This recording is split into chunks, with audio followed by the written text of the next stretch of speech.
Hi friends, எல்லாருக்கும் வணக்கம். Welcome back to mom 60. இப்போ பார்த்தீங்கன்னா மணி 11. இன்றைக்கி புதன்கிழமை. ரொம்ப நாள் ஆச்சு மீன் சாப்பிட்டு. அதனால் சரியான மீன் கடைக்கு போயிருந்தேன். வேறு அரை கிலோ இறா 170 ரூபா. இன்றைக்கி கொஞ்சம் ரேட்டு கூட தான். மீடியம் சைஸ் இறா தான், ரொம்ப பெருசு இல்லை. அப்புறமா வந்துட்டு இந்த வாழை மீன் வந்துட்டு 50 ரூபா. கிலோ 160 என்ன சொன்னாங்க. இதான் 50 ரூபாய்க்கு இருந்துச்சு, கொடுத்துருக்காங்க. ஆயா குழந்திக்கிட்டு இருக்குது. ஓகேங்களா? இப்போ என்ன பண்ணலாம், இந்த இறா ஃப்ரிட்ஜில் வச்சுட்டு நாளைக்கு பார்த்துக்கலாம். இதை மட்டும் நம்ம குழம்பு செஞ்சுக்கலாம். ஃப்ரெண்ட்ஸ், போயிட்டு மீன் வாங்கிட்டு வந்துட்டேன். அவசரமாக தான் செய்யணும். மணி பார்த்திங்கன்னா 11 ஆகிடுச்சு. இப்போ வந்துட்டு எனக்காக வாழை மீன் குழம்பு ரகசியமாக சொல்கிறேன்னு பார்க்காதீங்க. எனக்காக வந்துட்டு வாழை மீன் குழம்பு வச்சுட்டு நைஸாக ஏமாற்றி என் பையனுக்கு வேறு ஏதோ வைக்க போகிறேன். ரைஸ் கழுவி வச்சுட்டு தான் நான் கடைக்கு போனேன். அப்படியே வச்சுட்டு சாதம் சூப்பராக ரெடி ஆகிடுச்சு, அவ்வளோதான். அடுத்து இங்கே தேங்காய் ஒரு 4 பத்து தண்ணியில் போட்டு வச்சுருக்கேன். ஃபஸ்ட்டு மீனை ஆஞ்சி எடுத்து வச்சுட்டு அப்புறம் குழம்பு கொட்டிடலாம். ஃப்ரெண்ட்ஸ், இப்போ வந்துட்டு நம்ம வாழை மீன் க்ளீன் பண்ணி எடுத்துட்டேன். ரொம்ப சுலபம் க்ளீன் பண்ணுறது. ஆல்ரெடி இந்த வீடியோ நானே போட்டிருக்கேன். நான் வேணால் செக் பண்ணி பார்த்துக்கோங்க. இப்போ குழம்பு செய்யறதுக்கு ஒரு மிக்ஸி ஜார் எடுத்துக்கிட்டு நம்ம என்ன சேர்க்கணும் அப்படின்னு பார்க்கலாம். இது 2 மீன் தானே, இது ஒரு கை அளவு தேங்காய். அப்படி கணக்கு நான் அப்படி தான் சொல்லுவேன். இப்படி கை திறந்து வச்ச அளவுக்கு ஒரு தேங்காய், ஒரு பச்சை மிளகாய், ஒரு தக்காளி. உங்கள்கிட்ட கசகசா எடுத்து வச்சுன்னா சின்ன ஸ்பூனில் ஒரு ஸ்பூன் போட்டுக்கோங்க. எங்கிட்ட இல்லை. இஞ்சி பூண்டு பேஸ்ட் சின்ன ஸ்பூனில் போடுறேன், போதும். ஏன்னா மீன் கம்மியாக தானே இருக்குது, அவ்வளோதான். இதை அரைச்சி எடுத்துகிட்டு வந்துடலாம். இங்கே ஒரு சட்டி வச்சுருக்கேன். குழம்பு தாளிச்சிக்கலாம். எண்ணெய் ஊற்றிக்கலாம். ஒரு 1.5 குழிக்கரண்டி அளவுக்கு எண்ணெய் ஊற்றிக்கலாம். மீன் குழம்புக்கு எண்ணெய் இருந்தால் தான் நல்லாயிருக்கும். ஊற்றிப்போம். இன்னும் கொஞ்சம் எண்ணெய் ஊற்றிக்கலாம். எண்ணெய் காயிட்டோம். இதில் இப்போ நம்ம தாளிப்பு கொடுத்துக்கலாம். வெந்தயம், கொஞ்சமாக சீரகம், கடுகு,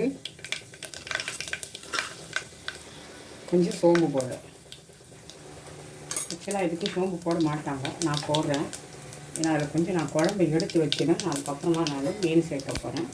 இதுக்கு ஆனியன் கட் பண்ணி வச்சுருக்கேன். ஒரு வெங்காயம், ஒரு பச்சை மிளகா, கருவேப்பிலை,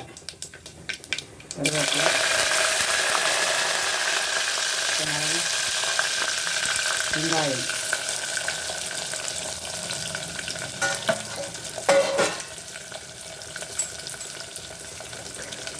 நல்லா வதங்கட்டும். உப்பு சேர்த்துலாம். ஒரு ஸ்பூன் கல் உப்பு மொத்தமாக சேர்த்துருக்கேன். ஆனால் அது பத்தாது, நான் அப்புறமா சேர்த்துக்கேன். எனக்கு எக்ஸ்பீரியன்ஸ் இருக்கிறதுனால மொத்தமாக சேர்க்கேன். இந்த மாதிரிலாம் சேர்க்காதீங்க. அரை உப்பு சேர்த்துக்கோங்க, அப்புறம் சேர்த்துக்கோங்க. பிகினர்ஸ்க்காக சொல்கிறேன். இப்போ நல்லா வதங்கி வரட்டும். இப்போ வெங்காயம் நல்லா வதங்கிடுச்சு பாருங்கள். இப்போ நம்ம இது மசாலா பவுடர் சேர்த்துக்கலாம். ஒரு பச்சை மிளகா போட்டு அரைச்சிருக்கோம். ஒரு பச்சை மிளகா வதக்க போட்டுருக்கோம். அதனால் மிளகாத்தூளை பார்த்து சேர்த்துக்கணும்.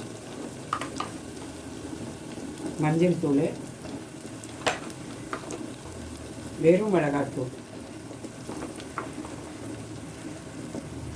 2 ஸ்பூன், தனியா பவுடர் 1 ஸ்பூன். வதக்கிட்டு புளி சின்னதாக ஒரு லெமன் சைஸ் அளவுக்கு கரைச்சி வச்சுருக்கேன். அது சேர்த்துக்கலாம்.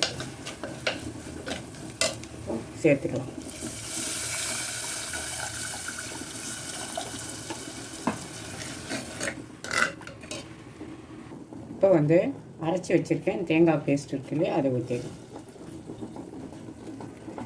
ஊற்றிட்டு கொஞ்சம் தண்ணியும் கழுவி ஒரு 1/4 டம்ளர் அதிலே சேர்த்துடலாம்.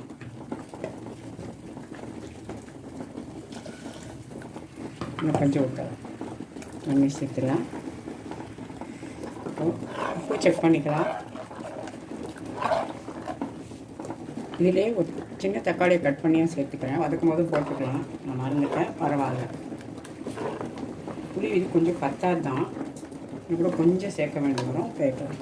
இதில் இன்னும் கொஞ்சமாக சேர்த்துக்கிறேன். தண்ணியாக தான் சேர்க்குறேன். அவ்வளோதான். இப்போ மூடி வச்சு நல்லா குழம்பு கொதித்து சுண்டி வரட்டும். நம்ம மீனை சேர்த்துக்கலாம்.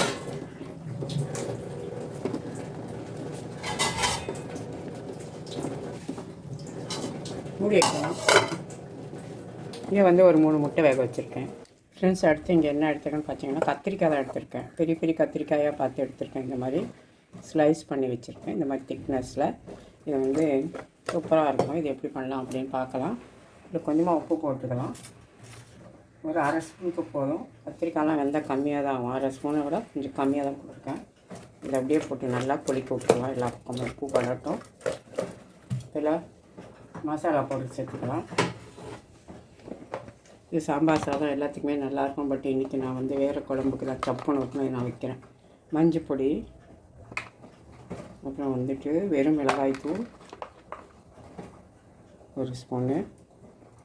நார்மலாக வந்து இப்போ நம்ம குழம்புக்கெலாம் போடுவோம், அதில் ஒரு சின்ன ஸ்பூனு. கொஞ்சமாக வந்து ரெட் சில்லி, அதாவது இது காஷ்மீரி சில்லி பவுட்ரு. அவ்வளோதான். இப்போ வேணால் இன்றைக்கி கருவேப்பிலை அது கூட பொடிச்சா சேர்த்துக்கலாம். நான் இன்றைக்கி போடல, வேண்டான்னு. இப்போ எல்லாத்தையும் நம்ம மிக்ஸ் பண்ணிக்கலாம். மிக்ஸ் பண்ணி கொஞ்சம் நேரம் ஊறட்டும். அப்புறம் நம்ம ஃப்ரை பண்ணிக்கலாம். அது இந்த மாதிரி நம்ம பெரட்டி வச்சுக்கணும். உப்பு மட்டும் செக் பண்ணிக்கோங்க. உப்பு தான் கொஞ்சம் பத்தலை, கொஞ்சமாக போடுறேன். இந்த அளவுக்கு போதும். ஒரு 10 நிமிஷம் ஊறட்டும். நம்ம எடுத்து ஃப்ரை பண்ணிக்கலாம். இந்த மாதிரி இருக்கும். அப்படியே வச்சிடலாம். இப்போ வந்து மீன் போட்டாச்சு. இந்த குழம்பு வந்து கொஞ்சமாக எடுத்து வச்சுட்டேன். வெறும் குழம்புன்னு சொல்லுவாங்க. அதில் நான் இந்த வீடியோவில் கவராச்சா என்னன்னு தெரில. மீன் போட்டதை பார்த்திங்களா? மீன் போட்டேன். கொதிக்கட்டும். இங்கே வந்து ஒரு கடாய் வச்சுருக்கேன். அதில் எண்ணெய் ஊற்றிருக்கேன். நம்ம எடுத்து வச்ச இந்த கத்திரிக்காய் இருக்குது இல்லையா, எண்ணெய் எல்லாம் சேர்த்துக்குவோம். நீங்கள் வந்து தோசைக்கல்ல போட்டு வேக வைக்கிறதா கூட வைக்கலாம். பட் என்னென்னு பார்த்தீங்கன்னா அது ரொம்ப நேரம் ஆகும். அதுவும் நாங்கள் வேகிறதுக்கும் கொஞ்சம் டைம் எடுக்கும். அதுக்கு தான் நான் இந்த மாதிரி கடாயில் சேர்க்குறேன். இப்போ அதை சேர்த்துடலாம்.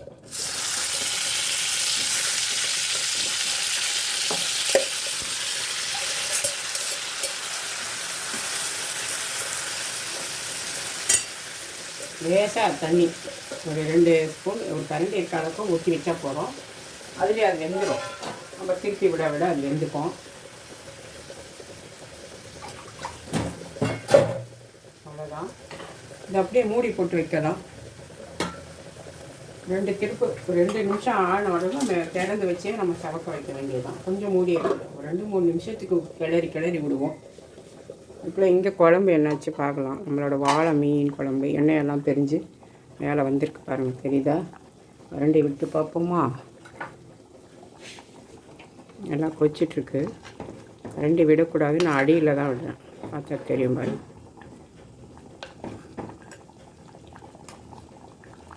இதே போக திக்காக ஆயிக்கும் குழம்பு. இன்னும் கூட ஒரு 2 நிமிஷம் கொதிக்கட்டும். மூடி வைக்கலாம். அப்படியே சட்டிலே அதுக்கப்புறம் கொதிக்க ஆரம்பிச்சிடும். இப்போ நான் வந்து ஸ்டவ் ஆஃப் பண்ணிட்டேன். அப்பயும் கொதிச்சிட்டே இருக்கீங்க பாருங்கள். ஆஃப் பண்ணி தான் இருக்கேன். எப்படி மண் சட்டி கொதிக்குது பார்த்தீங்களா? அதுக்கு தான்.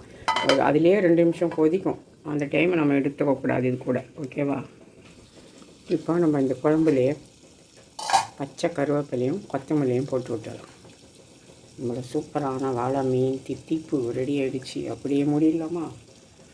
அதிலே போட்டோம். இருந்தாலும் இன்னும் கொஞ்சம் போட்டால் நல்லா வாசனையாக இருக்கும். கருவேப்பிலை தான் ரொம்ப முக்கியம் மீன் குழம்புக்கு. முடிடுவோம். இப்போ வந்து திருப்பி விட்டு ஒரு 2 நிமிஷம் மூடி போட்டு வச்சுருங்க. இப்போ ஓப்பன் பண்ணிவிட்டேன். 2 டைம்ஸ் திருப்பி விட்டுருந்தேன். இதுக்குள்ளே அந்த பக்கம் போகிறதுக்குள்ள கருவாசனை வந்துடுச்சு. ஓகே, அப்படியே சிம்மரில் போட்டு திருப்பி போட வேண்டியது தான். கத்திரிக்காய் ரெடி ஆகிடும். ஃப்ரெண்ட்ஸ், இப்போ நம்மளோட கத்திரிக்காய் வந்து ஃப்ரை ரெடி ஆகிடுச்சு. இது வந்து இவ்வளோ பெரிய சைஸ், மீடியம் சைஸ் வரி கத்திரிக்காய் தான் எடுத்திருந்தேன். அதை தான் போட்டு நம்ம வறுத்துருக்கோம். இந்த மாதிரி வந்து வறுத்து சாப்பிட்டிங்களா சாம்பார், ரசம், தயிர் சாதம் எல்லாமே ரொம்ப நல்லாயிருக்கும். இந்த மாதிரி நீங்கள் இதுமாதிரி ட்ரை பண்ணி பாருங்கள். தீஞ்சிச்சுன்னு நினைக்காதீங்க. அது இப்படி இருந்தால் தான் நல்லாயிருக்கும்ல, சொதன்னு இருக்கும். வேணால் கொஞ்சம் அரிசி மாவு சேர்த்துருக்கலாம், நான் மறந்துட்டேன். நீங்கள் 1 ஸ்பூன் அரிசி மாவு சேர்த்துருந்தீங்கன்னா கொஞ்சம் கிறிஸ்பியாக இருக்கும். என்ன சமையல் பண்ணி வச்சுருக்கோம் அப்படின்னு பார்க்கலாம். வரும்போது டைம் காமிச்சிருப்பேன் உங்களுக்கு. நான் கடையிலேருந்து வந்து சாதம் வந்து நான் தான் மீன் கூட ஆஞ்சி எல்லாம் பண்ணேன். எப்போவுமே யாருமே எதிர்ப்பு கிடையாது. இவ்வளோ கஷ்டப்பட்டு செஞ்சு வீடியோ எடுத்து போடுவாங்களான்னு எனக்கு தெரியாது. இப்போ இங்கே வந்து நம்ம வாழை மீன் தித்திப்பு குழம்பு வச்சுருக்கோம். சூப்பராக இருக்கும் இது. தெரியுதா? நம்மளோட வாழை மீன் குழம்பு சூப்பராக ரெடி ஆகிடுச்சு. அடுத்து வந்து இங்கே 3 முட்டை வேக வச்சுருக்கேன். இங்கே வந்துட்டு ரசம், மிளகு சீரக ரசம். இங்கே கொஞ்சம் வெறும் குழம்பு எடுத்து வச்சுருக்கேன். அப்புறம் இங்கே வந்துட்டு தயிர் இருக்குது. சப்பாத்தி வேறு தோசை சுடணும் இப்போ டின்னர் பாக்ஸுக்கு. இங்கே வந்துட்டு கத்திரிக்காய் ஃப்ரையுமே ரெடியாக இருக்குது. இது வந்து பார்த்திங்கன்னா டின்னர் பாக்ஸுக்கு கட்டி வச்சாச்சு. 3 தோசை, அப்புறமா அந்த வெறும் குழம்பு, முட்டை, புதினா கொத்தமல்லி சட்னி எடுத்து வச்சாச்சு.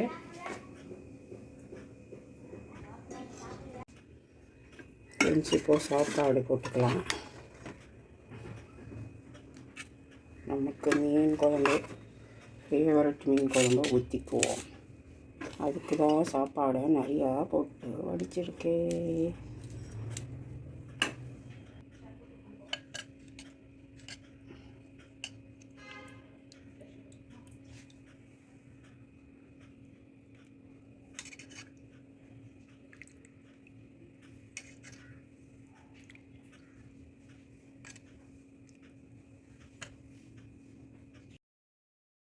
ஃப்ரெண்ட்ஸ், இப்போ நான் சாதம் போட்டு குழம்பு ஊற்றி வந்தாச்சு. மீன் குழம்பு பிசைஞ்சு சாப்பிட்டு பார்க்கலாம் எப்படி இருக்குதுன்னு சொல்லிட்டு. இந்த மீன் பார்த்திங்கன்னா கொஞ்சம் சைஸ் சின்னது, அதனால் சதை வந்து கொஞ்சம் கம்மியாக தான் இருக்கும் போல் இருக்குது. டேஸ்ட் எப்படி இருக்குன்னு எனக்கு தெரியலை. பெரிய மீன் வாங்கி செஞ்சால் ரொம்பவே நல்லாயிருக்கும், இன்னும் டேஸ்ட்டாக இருக்கும். இது பேர் சுண்ணாம்பு வாழைன்னு சொல்லுவாங்க. சாப்பிட்டு பார்க்கலாம். ஓகே, நாட் பேட், நல்லா தான் இருக்குது. நான் குழம்பு நல்லா தான் வச்சேன். பட் மீனை பொறுத்து தான் டேஸ்ட்டு வருது, எல்லாருக்கும் தெரியும். மீன் சாப்பிட்டு பார்க்கலாம். ஓகே, பரவாயில்லையா இருக்குது. ஓகே, நான் சாப்பிட போகிறேன். உங்கள் வீட்டில் என்னென்னு சொல்லுங்கள். Thank you friends.